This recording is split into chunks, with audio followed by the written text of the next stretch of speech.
8장 35절로 37절 말씀입니다. 신약성경 로마서 8장 35절로 37절 말씀 신약성경 251면에 있습니다. 로마서 8장 35절에서 37절 우리 찾으신 분 함께 읽도록 하겠습니다. 누가 우리를 그리스도의 사랑에서 끊으리요 환난이나 곤고나 핍박이나 기근이나 적신이나 위험이나 칼이래 기록된 바 우리가 종일 주를 위하여 죽임을 당케 되며 도살할 양같이 여김을 받았나이다 함과 같으니라. 그러나 이 모든 일에 우리를 사랑하시는 이로 말미암아 우리가 넉넉히 이기느니라. 아멘. 저는 오늘 로마서 8장 35절로 37절의 본문으로 십자가의 사랑이라는 제목으로 여러분과 함께 은혜를 나누기 원합니다. 여러분은 예수 그리스도를 믿는 목적이 무엇인가요? 잠깐 한번 생각해 보십시오. 내가 왜 예수 그리스도를 믿고 신앙을 갖고 있지? 여러 가지 이유가 있겠죠. 믿음을 통하여 세상의 고난과 물질 문제를 해결하기 위한 목적도 있을 것이고 또 신앙생활을 함으로 건강의 문제도 해결할 목적도 있겠고 또 어떤 분들은 마치 십자가를 목에 걸고 차 안에 거는 것과 같이 십자가를 부적같이 여기며 형통과 안녕을 담보하기 위한 분들도 있다고 합니다. 그러나 이 모든 다양한 신앙의 목적이 있겠지만 궁극적인 신앙의 목적은 아닙니다. 저는 이 자리에서 분명히 말씀드리지만 우리가 예수를 믿는 궁극적인 목적 그것은 바로 우리의 영혼 구원에 있다라고 생각합니다. 옛 어른들에게 구원을 가장 간결하고 정확하게 표현했던 말이 바로 예수 믿으면 천국 갑니다. 그 당시는 천당 갑니다. 그랬겠죠. 즉 예수 그리스도를 믿는 궁극적인 최종의 목적이 바로 우리가 천국에 들어가기 위함이라고 말하였던 것입니다. 다만 오늘날에 있어서 이 말이 틀리진 않습니다만 한 가지 첨언을 하자면 천당은 반드시 천국은 꼭 죽어서야만 가는 곳이 아니라는 사실입니다. 물론 죽어서 가는 천국이 분명히 있습니다. 그러나 우리의 구원은 죽어서만 가는 것이 아니라 이 땅에 살아있는 동안 이미 시작되는 줄로 믿습니다. 그래서 예수님께서는 당시 제자들에게 천국은 우리 마음속에 있는 것이라고 말씀을 하셨습니다. 그러므로 우리 신앙의 시작과 끝은 바로 구원인 것입니다. 그만큼 우리에게 구원의 문제는 만큼 중요한 것은 없습니다. 물론 세상 사람들의 삶을 보면 이런 구원의 문제를 원하지도 해결하지도 못한 채에 건강하고 형통한 삶을 살기도 합니다. 그러나 여러분, 분명한 것은 이 구원의 문제를 해결하지 아니하고는 그 어떤 형통한 삶이라 할지라도 그것은 불완전한 삶인 줄로 믿습니다. 또는 우리처럼 구원의 문제를 소망하며 신앙을 가지고 나가고 있지만 가난하게 살 수도 있습니다. 병들어 약한 삶을 살기도 합니다. 형통하지 못하여 어렵게 살 수도 있습니다. 그렇지만 분명한 것은 그 어떤 세상적인 가난과 질병 등의 문제라 할지라도 구원을 받은 사람에게 결코 천국을 빼앗아갈 수는 없는 것입니다. 그래서 진정 구원을 받으신 분들이라면 어떤 상황 가운데서도 이 같은 찬송을 부를 수 있을 것입니다. 높은 산이 거친 들이 초막이나 궁궐이나 내 주 예수 모신 곳이 그 어디나 하늘나라. 이는 바로 우리의 생명이 세상에 있지 아니하고 하늘에 있다라는 고백인 줄로 믿습니다. 따라서 우리의 행복은 세상을 얻느냐에 달려있지 않고 하늘을 얻느냐에 달려있는 것입니다. 우리가 불행한 것은 세상을 잃어버렸기 때문이 아닙니다. 사탄은 우리에게 우리의 불행이 바로 세상을 잃은 때문이라고 속이지만 결코 그렇지 않습니다. 우리의 불행함은 세상을 잃은 것 때문이 아니요 하늘을 잃은 것이기 때문입니다. 그렇다면 우리가 그토록 소중히 여기는 하늘을 잃고 사는 이유가 어디 있을까요? 성경은 분명히 그것을 우리의 죄 때문이라고 말씀하고 있습니다. 가난 때문에 하늘을 잃지 않습니다. 가난하다고 구원을 얻지 못하는 것이 아니기 때문입니다. 건강하지 못하고 장애가 있기 때문도 아닙니다. 장애 있는 자들도 물론 천국에 가기 때문입니다. 우리가 하늘을 잃은 까닭은 가난 때문도 아니요 건강 때문도 아니요 세상의 형편과 처지 때문도 아닌 바로 우리의 죄 때문인 것입니다. 마치 죄로 인해 에덴에서 쫓겨난 아담과 하와같이 우리의 죄 때문에 하늘을 잃어버린 것입니다.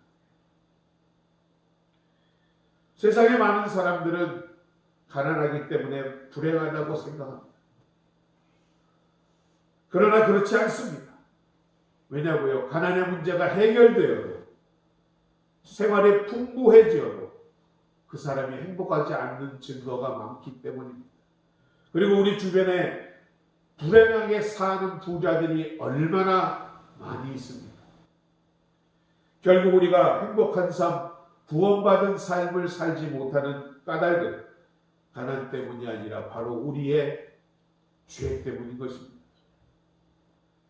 결국 구원의 문제는 가난의 문제, 질병의 문제, 세상의 문제를 해결함으로 얻는 것이 아니라 죄의 문제를 해결해야만이 가능하다라는 것을 이 시간 다시 한번 깨닫는 여러분 되시기를 축원드립니다. 가난의 문제는 해결하는 것이 어렵긴 하겠지만 불가능하지 않습니다. 그러나 죄의 문제는 우리의 힘과 능력으로는 도무지 해결할 수가 없는 것입니다. 죄인은 스스로 자신의 죄를 해결할 수 없는 존재이기 때문입니다. 죄란 상대방이 그 죄를 용서할 수 있는 상대방이 그것을 용서해 줄 때만이 그 죄가 끝나는 것입니다. 우리가 지난주에도 보았지만 마태복음 강의 때 보았지만 탕자가 회개하고 아버지께로 돌아가온 일은 참으로 잘한 일이었습니다. 그러나 그 아버지가 그 아들을 용서하지 아니하고 받아주지 아니하였다면 그 뉘우치고 돌아가면 허사했을 것입니다. 그렇다고 뉘우치고 돌아왔는데 왜 나를 용서해 주지 않느냐고 따질 수도 없었습니다. 결국 탕자의 회복과 구원은 그에게 있었던 것이 아니라 바로 아버지에게 있었던 것입니다. 여러분, 우리 모두는 죄인입니다. 그러므로 우리에게는 구원의 능력이 없습니다. 그것을 켈빈은 전적인 무능력이라고 표현을 하였습니다. 따라서 우리는 우리의 구원에 대해서는 전적으로 무능력한 사람들입니다.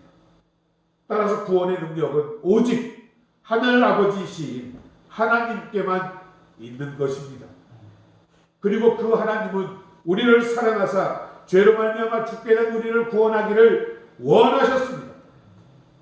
이에 따라 하나님은 죄로 말미암아 죽게 된 우리들을 구원하시기 위하여 독생자 예수 그리스도를 이 땅에 보내주시고 그를 십자가에 못 박아 피 흘려 돌아가게 하심으로 우리의 구원을 이루셨던 것입니다. 이와 같이 하나님께서 우리의 죄를 사하여 주시고 구원해 주시기 위하여 십자가의 방법을 선택하신 것에는 매우 중요한 이유가 있습니다. 죄의 문제는 분명히 용서를 통해서만 해결할 수 있다라고 말씀드렸습니다. 그러면 진정한 용서란 바로 사랑을 통해서만 가능하기 때문입니다. 사람들은 여러 이유로 인해 용서를 할 수 있습니다. 그러나 그것은 진정한 용서라고 할 수 없습니다. 진정한 용서를 위하여 필요한 것은 바로 사랑이기 때문입니다. 베드로는 예수님께 형제의 죄를 7번이라도 용서해 주겠다라고 말한 적이 있습니다. 이에 대해 예수님께서는 베드로에게 70번씩 7번이라도 용서해 주라고 말씀하셨습니다. 이는 다시 말해서 끝까지 용서하라는 말입니다. 사람들은 그것은 불가능한 일이라고 말합니다. 그러나 여러분, 그렇지 않습니다. 그것은 가능한 일입니다.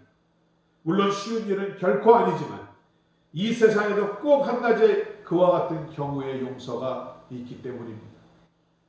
바로 그것은 부모가 자식의 죄를 용서함과 같은 것입니다. 사랑하는 부부라 하여도 용서가 불가능할지 모릅니다. 그러나 부모는 자식의 죄를 끝까지 용서해 줄 수 있습니다. 바로 이 비밀은 어디에 있는가 하면 얼마나 그를 사랑하는가가 어디까지 그 사람을 용서할 수 있는가를 결정짓는다는 말씀입니다. 많이 사랑하면 많이 용서할 수 있습니다. 조금 사랑하면 조금밖에 용서하지 못합니다. 바로 여기에 십자가의 비밀이 숨겨져 있는 것입니다. 하나님께서는 얼마만큼 우리의 죄를 용서해 주기 위하여 바로 독생자 예수 그리스도를 십자가에 못 박으리만큼 여러분을 사랑하셨기 때문에 십자가는 우리를 용서할 수 있게 되는 것입니다.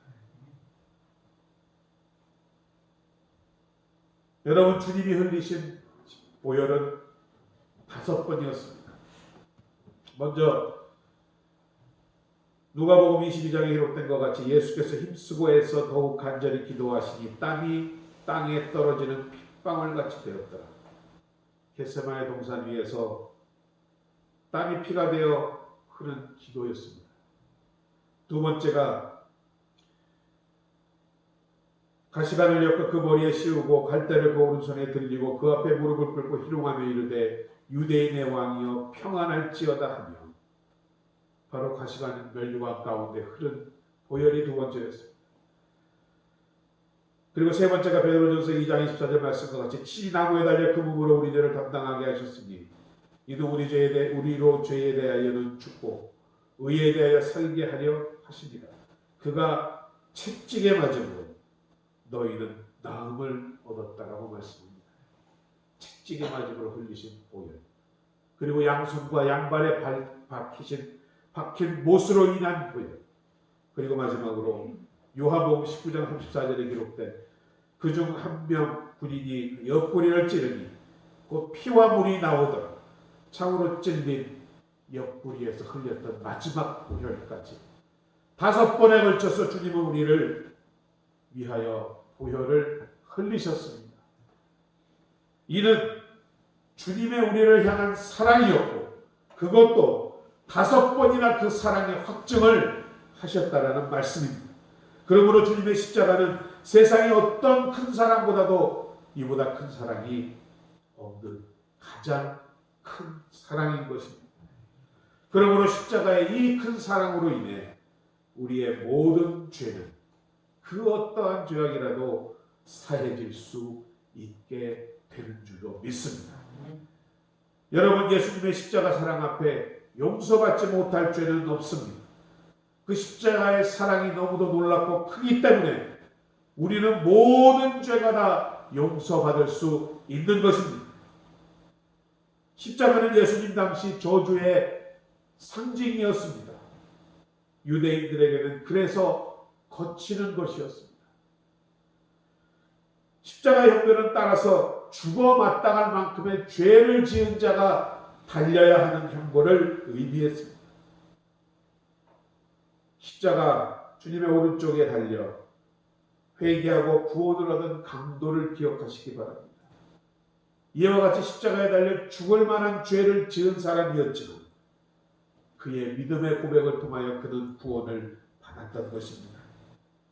아무리 흉악한 강도라 할지라도 십자가에 나타난 하나님의 사랑으로 그와 같은 흉악한 죄를 다 사해 주신다라는 말씀입니다.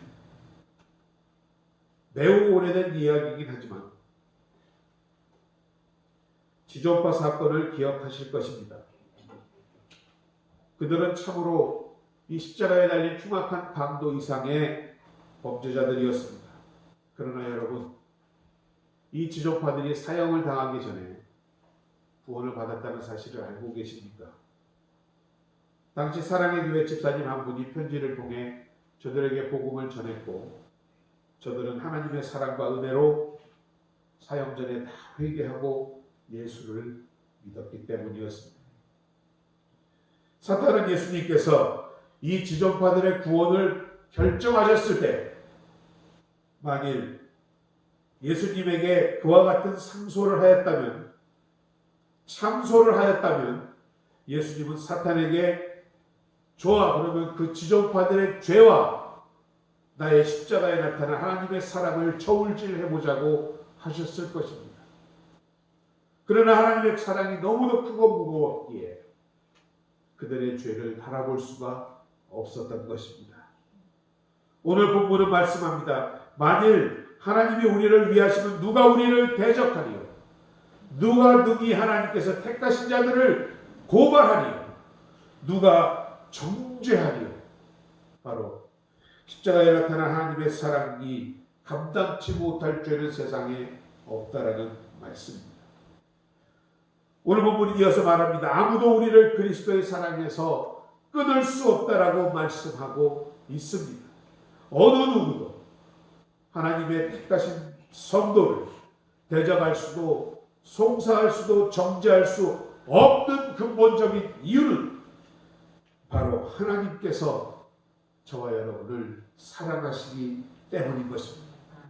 아무리 비참한 죄악의 상황에 처해 있을지라도 생명의 성령의 법이 죄와 사망의 법에서 우리를 해방시키는 것이며 우리를 향하신 이와 같은 하나님의 끊임없는 사랑을 깨닫게 될 때 참된 자유와 기쁨의 인생이 되는 줄로 믿습니다.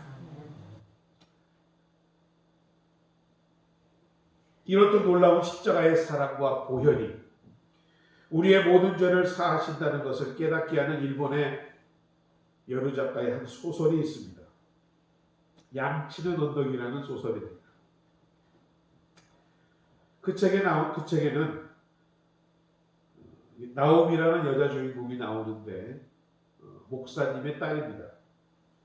그리고 그 나오미는 료이치라고 하는 남자에게 반해서 부모를 버리고 부모의 반대를 무릅쓰고 결혼을 합니다. 그리고 둘이서 도망을 갑니다.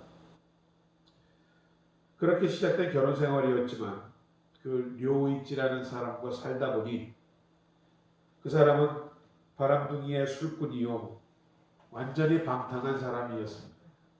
원만한 결혼 생활 더 이상 참을 수 없어 이 나오미는 결국 얼마 후에 아버지에게로 돌아옵니다. 그가 돌아오고 난 이후 얼마 지나지 않아 그 전 남편인 료이치라는 사람이 폐병에 걸리게 됩니다. 그리고 나오미를 찾아옵니다. 나오미는 그 사람을 받아들이기 싫었지만 목사인 아버지가 그를 받아들입니다. 자, 이제 처갓집에서 면목 없지만 투병과 요양 생활을 시작하였습니다. 그 기간 동안 이 료이치는 처갓집 식구들의 믿음에 감동을 받게 되고 예수를 그리스도로 영접하게 됩니다.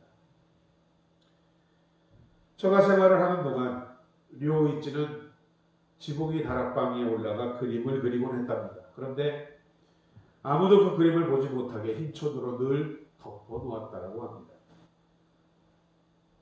그리고 성탄절이 되면 그 그림을 완성해서 내가 선물로 당신에게 줄게 라는 약속을 하였다고 합니다.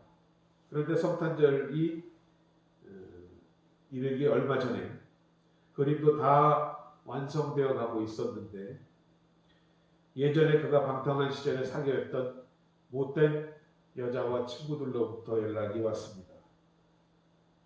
정말 죽기보다 나가기 싫었지만 어쩔 수 없이 나갔다라고 합니다. 술을 권합니다. 하지만 마시지를 않았습니다.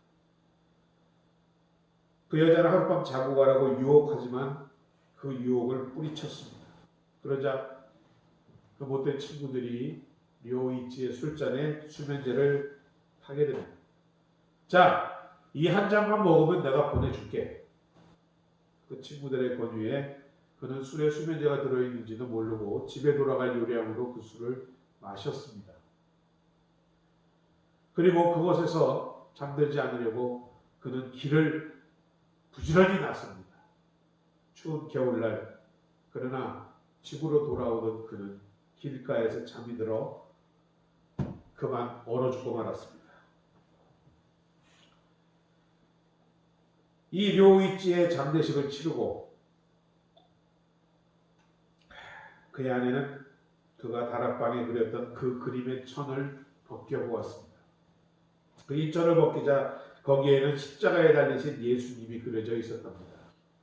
그리고 그 십자가의 발 아래 한 청년이 눈물 흘리며 무릎 꿇고 고개를 숙인 채 예수님의 발을 붙들고 있더랍니다. 그리고 그 청년 그림의 손톱 위에는 예수님의 피가 떨어지고 있었습니다.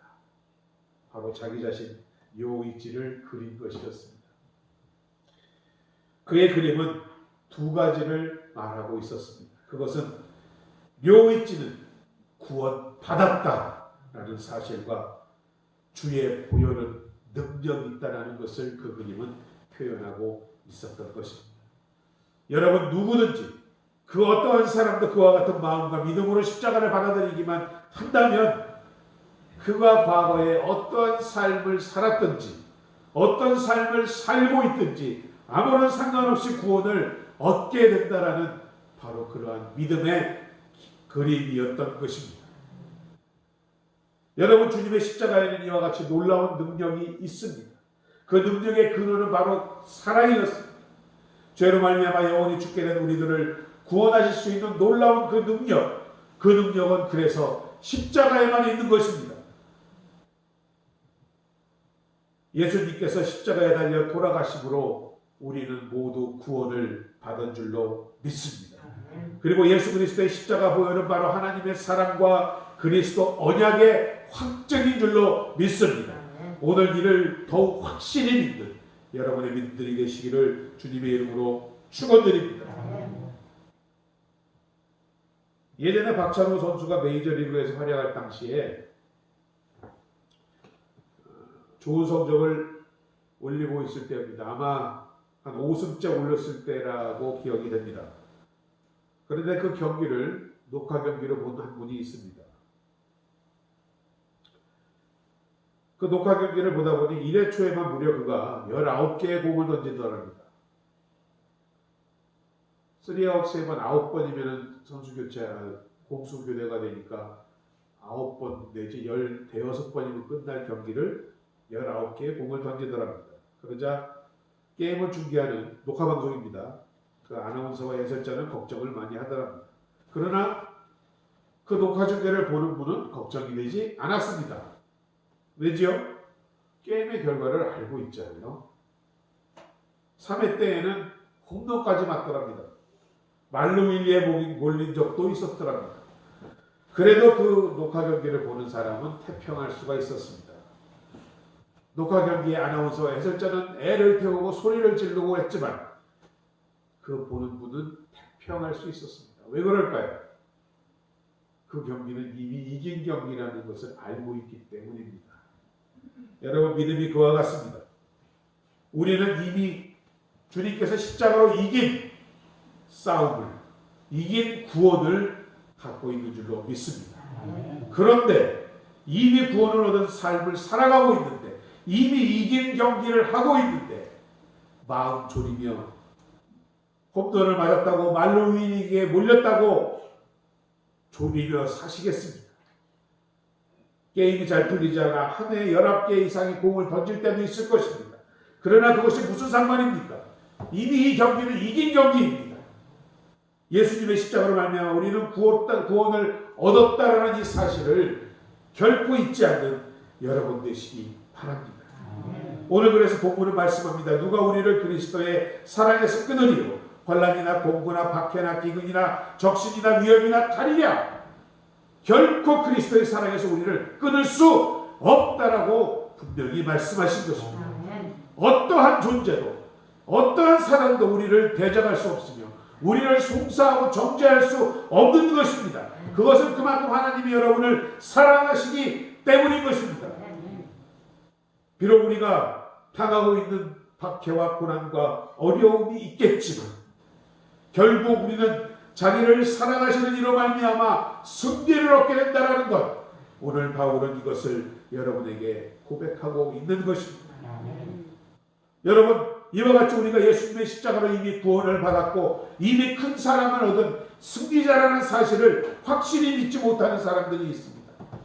이는 마치 세상에 이긴 경기를 가지고 그 경기를 포기하는 사람과 무엇이 다릅니까? 다 이긴 경기를 포기함으로 패배의 절망 가운데 있는 어리석음을 범하지 아니하는 여러분 되시기를 주님의 이름으로 축원드립니다. 우리가 고난주간 이제 부활주간을 거쳐 오늘 다시 십자가를 한 번 더 믿음으로 바라보고 싶었습니다. 예수님이 이 십자가를 우리를 위하여 크신 사랑으로 지셨음을 바라볼 때마다 가슴 깊이 깨우치는 여러분 되시기 바랍니다. 그 십자가에 우리의 구원이 있습니다. 소망이 있습니다. 힘들고 어려울 때마다 십자가를 바라보시는 복된 여러분 되시기를 주님의 이름으로 축원드립니다. 그리고 그 십자가를 붙잡기를 바랍니다. 그리고 여러분 구해말 역전을 생각하시는 소망된 여러분 되시기를 주님의 이름으로 축원드립니다. 예수님의 십자가는 하나님 사랑의 확증인 것입니다. 우리를 그만큼 사랑하신다는 확증인 것입니다. 이 십자가를 바라보므로 어떠한 역경과 어려움 가운데서도 소망을 가지고 인내하며 승리의 삶을 살아가시는 저와 여러분들 다 되실 수 있기를 주님의 이름으로 축원드립니다. 아버지 하나님 은혜와 사랑을 감사드립니다. 오늘도 귀한 주일 주님의 몸된 교회에 나와 우리가 주님을 바라보며 말씀을 듣고 깨우치게 하시니 감사드립니다. 우리를 사랑하사 우리를 위하여 십자가에 달리신 예수 그리스도를 바라볼 때마다 주님의 그 크신 사랑을 받은 존재임을 깨닫게 하여 주시고 우리의 믿음을 더욱 굳건하게 하여 주시고 하나님의 사랑의 확증과 그 언약을 붙들어 나감으로 세상을 승리하며 주님 오실 그날까지 온전하게 흠없이 보존되는 하나님의 충성된 백성들 될 수 있도록 주님 붙잡아 주시옵소서. 오늘도 아버지 하나님 예배 가운데 임하신 성령께서 우리의 심령 예전에 더욱 뜨겁게 충만하게 임하여 주심으로 우리가 주님의 생명으로 주님의 능력으로 살아갈 수 있는 우리 모두가 될 수 있도록 축복하여 주시옵소서. 예수님의 이름으로 감사드리고 기도드립니다. 아멘. 이 찬송가 376장 함께 하시면서 예배하는 또 하나님께